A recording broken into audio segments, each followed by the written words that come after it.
more than 92 million tons of textiles end up as waste. Mountains of t-shirts, jeans, jackets, and sheets pile up in landfills or are burned, releasing harmful greenhouse gases.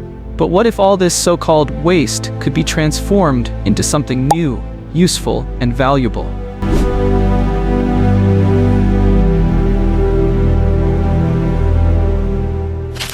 Welcome to the supergiant clothing recycling plant, one of the largest textile recycling facilities in the world. Here, old, worn-out clothes don't get thrown away. They get a second life. From faded t-shirts to torn upholstery, this massive factory takes it all in, and through an incredible process, turns discarded textiles into cushions, carpets, insulation, and even car interiors. In today's video, we'll take you behind the scenes of this amazing plant and show you step-by-step how mountains of old clothes are shredded, cleaned, processed, and reborn into brand new products. Before we dive in, make sure to hit like, subscribe, and tap the bell so you don't miss more eye-opening stories about how the world transforms waste into resources.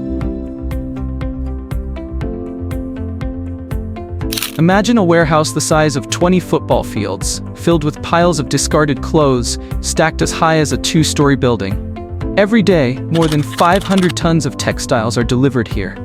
A seemingly endless sea of fabric in every color and material. At the unloading docks, forklifts and conveyors quickly move bales of clothing into the intake area. Workers and automated systems work together to categorize the textiles. Items that are still wearable are separated and sent to secondhand markets around the world. But the majority, stained, ripped, outdated, or unusable clothes, are destined for recycling. Here, machines weigh the loads, record the material type, and direct them to the next step.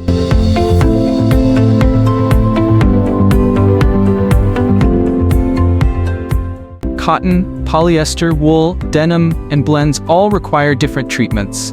This early sorting ensures that every piece of fabric can be recycled in the most efficient way possible. The plant's philosophy is simple: nothing should be wasted. Once categorized, the textiles move onto long conveyor belts where teams of workers and automated scanners take over. Pre-sorting is crucial.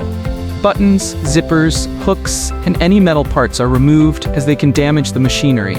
Even labels and small plastic pieces are extracted. Next comes the shredding phase.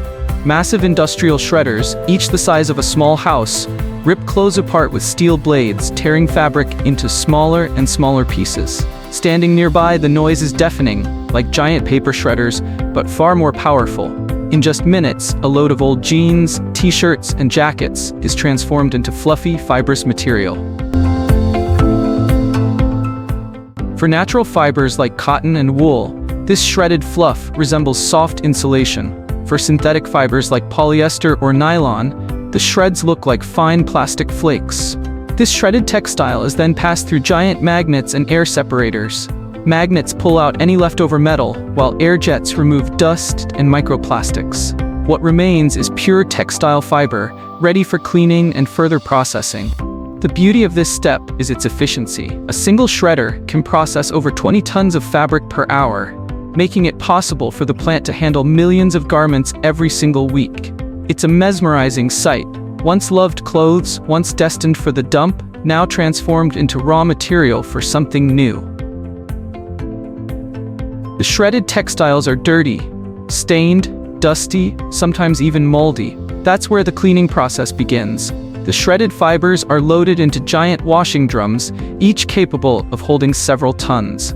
High-pressure water jets and biodegradable detergents scrub away oils, dirt, and dyes. The water is continuously filtered and reused to minimize waste. After cleaning, the fibers are dried in massive tumble dryers or passed through heated conveyor tunnels. Within hours, mountains of clean, fluffy textile fibers emerge, looking nothing like the discarded clothes they once were. From here, the fibers undergo mechanical carding, a process that combs and aligns them. Think of it like brushing tangled hair until it's smooth. This step creates uniform fiber sheets or mats, which are easier to process into finished products. Natural fibers like cotton and wool are often blended together, while synthetic fibers like polyester can be melted down and re-extruded into new threads. Blended textiles, once thought impossible to recycle, are now handled by advanced chemical recycling techniques that separate fibers at a molecular level.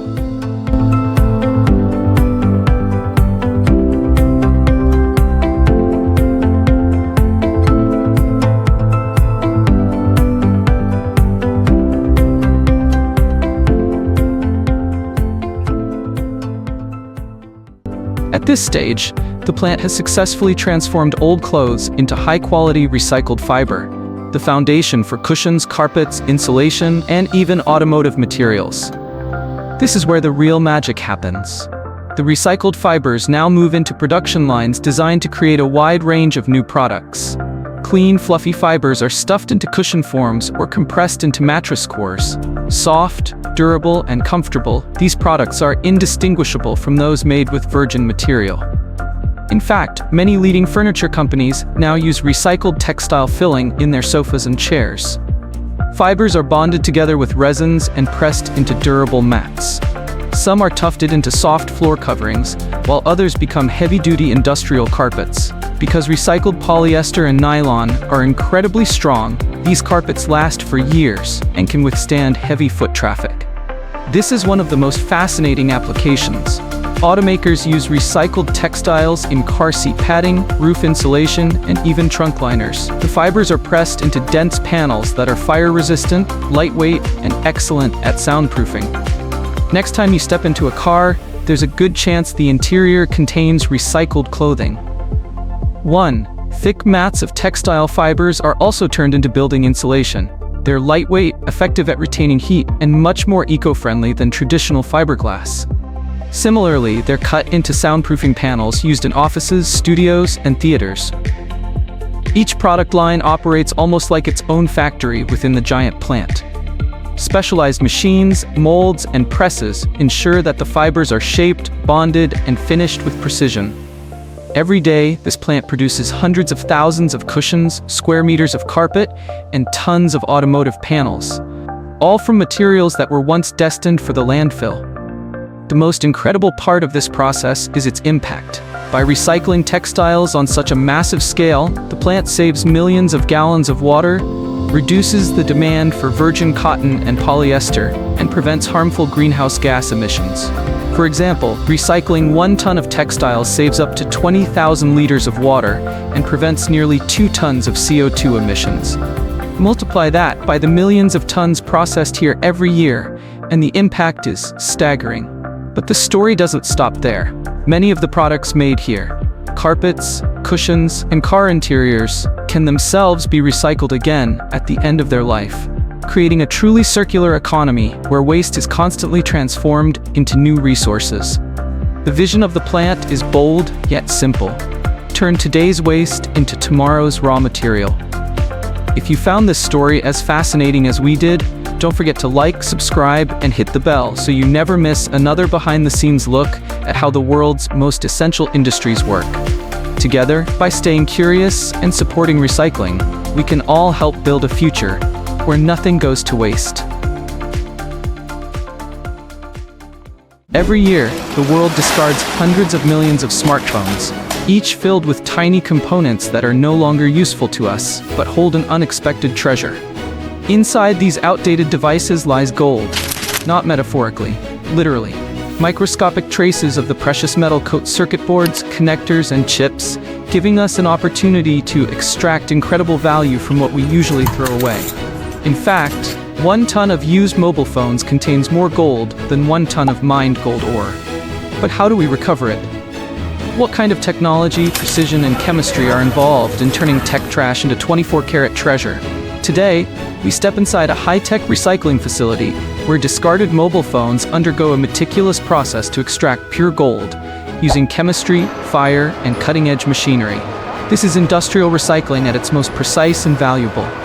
This is how 24K gold is made from e-waste.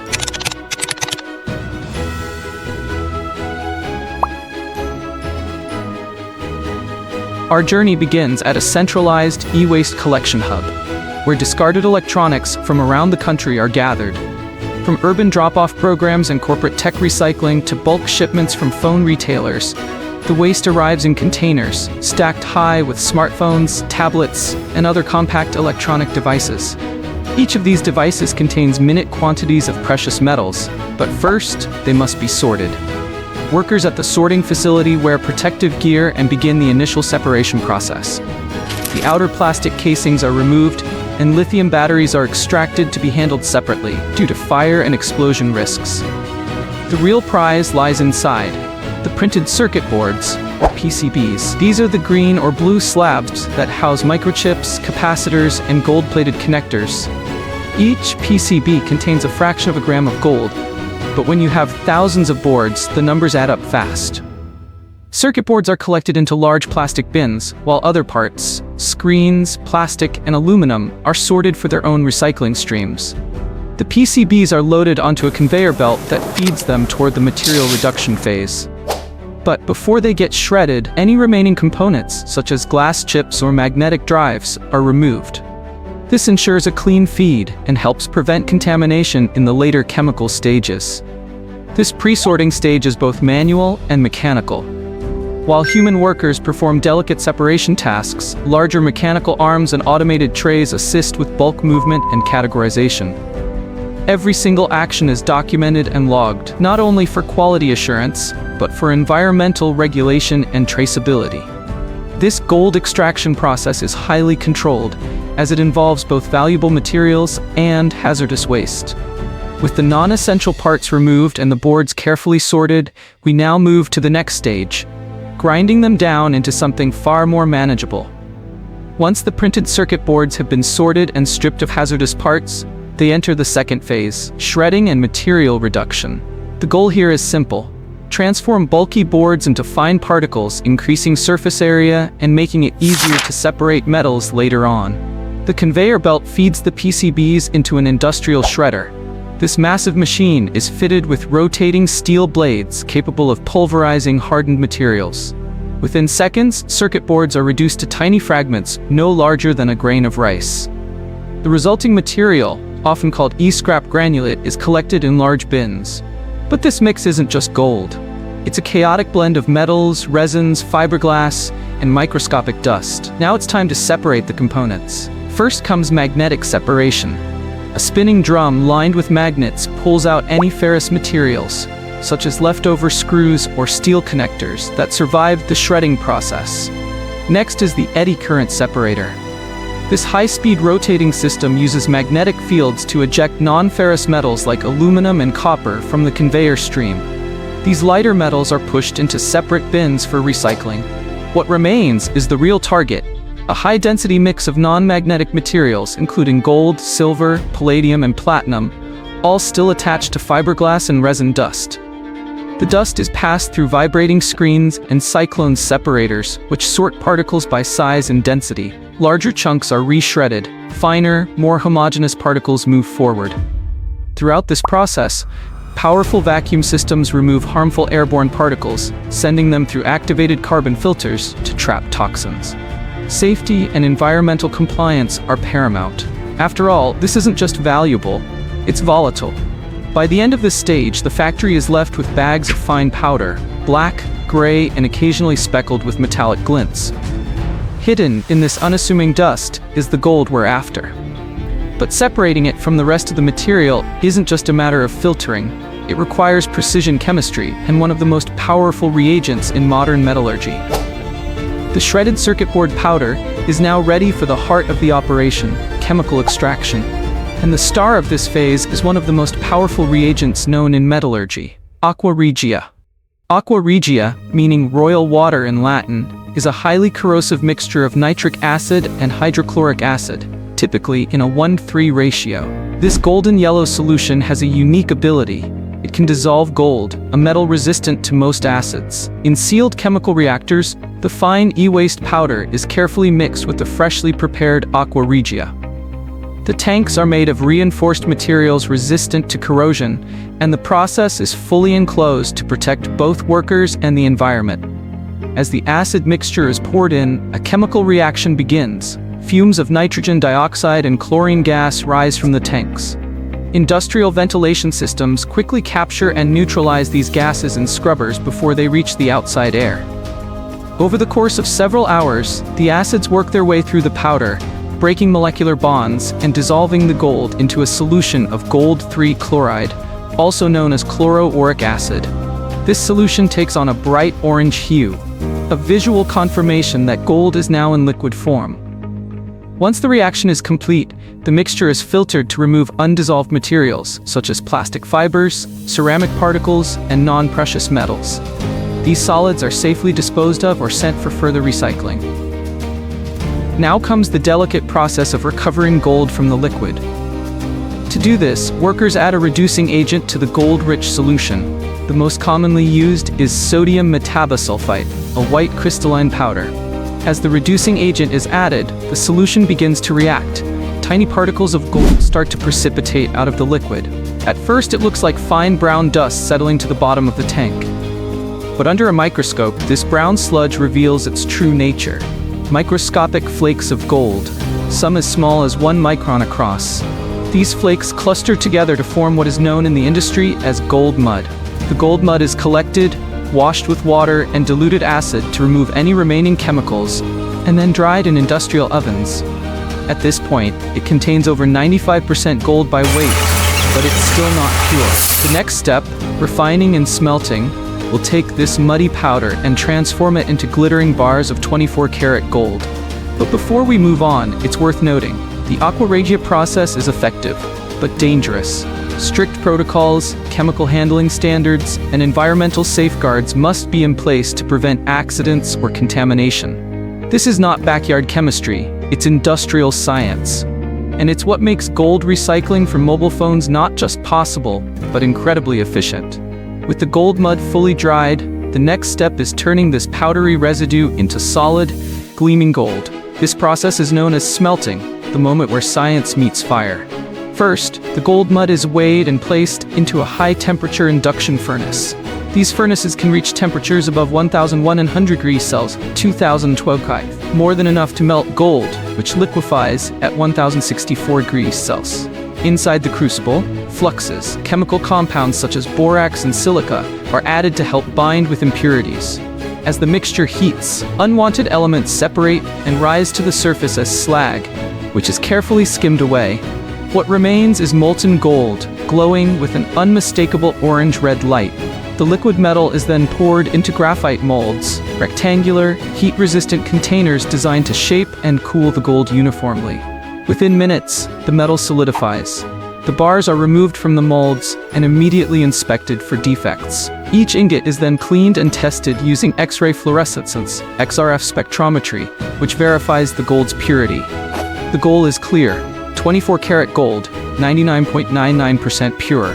These bars might only weigh a few hundred grams each, but they represent the successful recovery of gold from thousands of mobile phones. Their journey from e-waste to bullion is almost complete. Next, they'll be stamped, logged, and either stored securely or re-entered into the global supply chain. Once the gold bar is confirmed to be 99.99% pure, they are logged and labeled with a unique serial number, weight, and purity rating. These details are stored in a centralized digital registry, allowing for full traceability from e-waste origin to final gold product. Security is a top priority. The finished bars are stored in vaults with biometric access, 24/7 surveillance, and reinforced steel doors. Some are retained as inventory, while others are shipped to buyers across the globe. These buyers vary. Jewelry manufacturers often purchase recycled gold to produce high-end rings, bracelets, and luxury watches. Electronics companies reuse the gold for semiconductors, connectors, and microprocessors, particularly for medical devices and aerospace components where conductivity and corrosion resistance are critical. In some cases, the gold is refined even further into gold leaf, nanogold, or specialty chemical forms used in scientific research. What's fascinating is how this gold, once embedded in old smartphones, is reintroduced into the very industries it came from. It's a closed-loop system, where discarded technology becomes raw material for new innovation. Each gold bar is more than just a store of value. It represents a victory of resource recovery over waste, and a powerful example of how materials can live many lives when processed responsibly. Electronic waste is one of the fastest-growing waste streams in the world. Every year, we generate more than 50 million metric tons of e-waste, much of it ending up in landfills, leaking toxic substances into the environment. Gold recycling offers a powerful alternative.